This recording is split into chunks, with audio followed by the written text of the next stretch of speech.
Okay, the goal of this video is to show you how to set up a digital phase converter for motors, welders, and other things that require three-phase power. So I'll run you through how I did this. There is a link for every single component in the description so you can have an idea of what to buy. So to start out, we'll start out the breaker where this all begins. Okay, so you'll see the breakers all here, and you will need to purchase a new breaker. So for me, I purchased this one down here. You see that the two switches are connected to each other as opposed to the one on the top. This means that it is a 2-pole breaker, which will provide 240 volts electric, 120 volts from each pole. So you will need to have a wire to hook that up after you install it.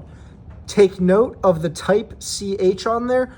You want to look at your breaker box and ensure that is the proper one and has the proper amperage. I chose 30 amps. You will see that there is a wire coming out of here. There is a link to this in the description. There is 3 wires that are inside of here.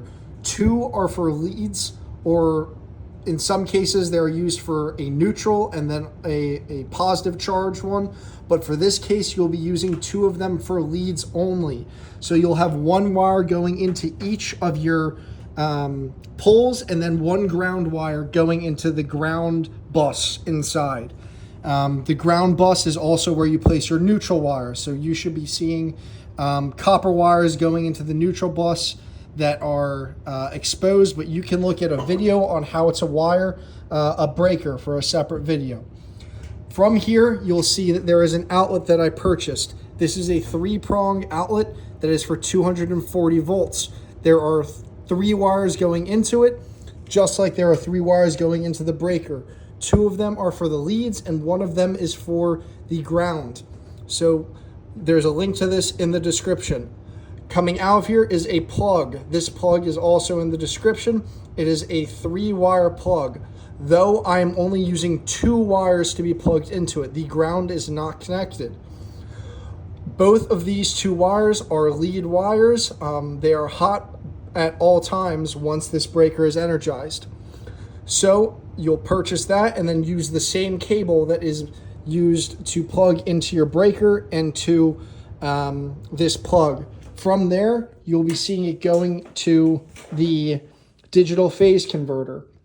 This is the same wire here that is plugged into the cables. So you will see that 2 of them are attached to the top of the digital phase converter. There are many different kinds of these digital phase converters being sold through different brands, but they all seem to have the exact same setup. 2 terminals for your wires at the top and 3 at the bottom for your 3-phase. The 2 at the bottom here are white and black. These are the 2 leads, and they're both energized with 120 volts from each pole, combined to 240. So from here, you wire these 2 together. Another thing you'll see on here are these yellow contactors. There is a link to these in the description for how to attach these, a link to purchase these yellow things, which you'll need to crimp onto your wire, and you'll need to strip your wire as well. There is a little bit of a nick in mine, but please disregard that. So from here, you'll see that I attached these 2 clamps here, and then I screwed them into the top of these wires so they're connected. Now moving forward, also side note, when you are connecting these wires, you will need a wire stripper to strip the last inch off to make sure that it is able to be hooked into the screw that you screw the wire into the plug or into the outlet. So moving on, you will see that this is a different wire coming out of the bottom. So there's a link to this in the description.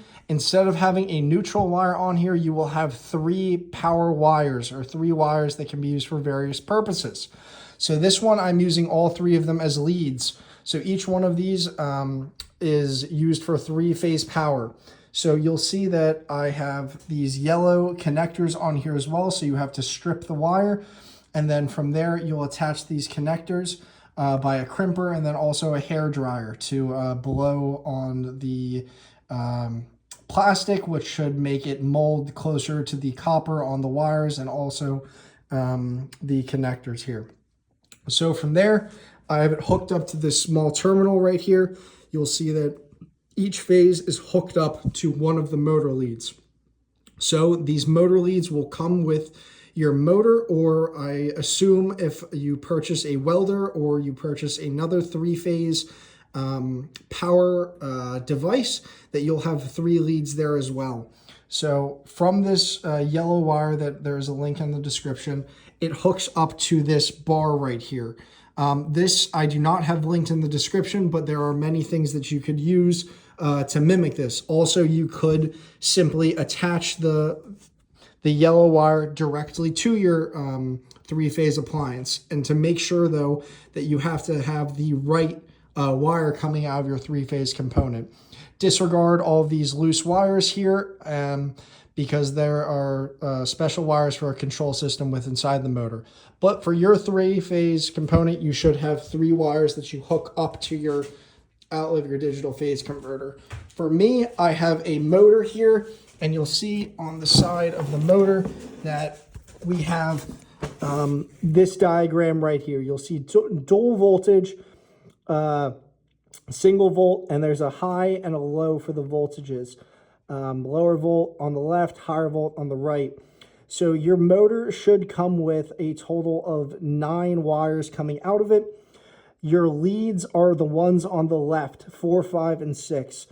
For 7 and 1, you'll want to link those 2 together. 8 and 2, connect those 2 together. 9 and 3, connect those 2 together. So you'll see over here, I have a wire nut for one of the examples. This is the 2 and the 8. I have these 2 connected by a wire nut. So these are just internal for your motor. You'll see that there are 3 additional ones that are coming out of here that are your leads. If you look at the low voltage on the diagram that I just showed you, this is 6, 5, and 4. So you'll see that that is connected into here. And then we have this. So disregard the open ones. That's for a separate issue. But from there, you should be able to turn the breaker on, and then it will start powering your motor. So for example, I will show you this right here. We have the motor. Let's turn this on. The motor is now running. So it is a slow mower, 3rd horsepower motor.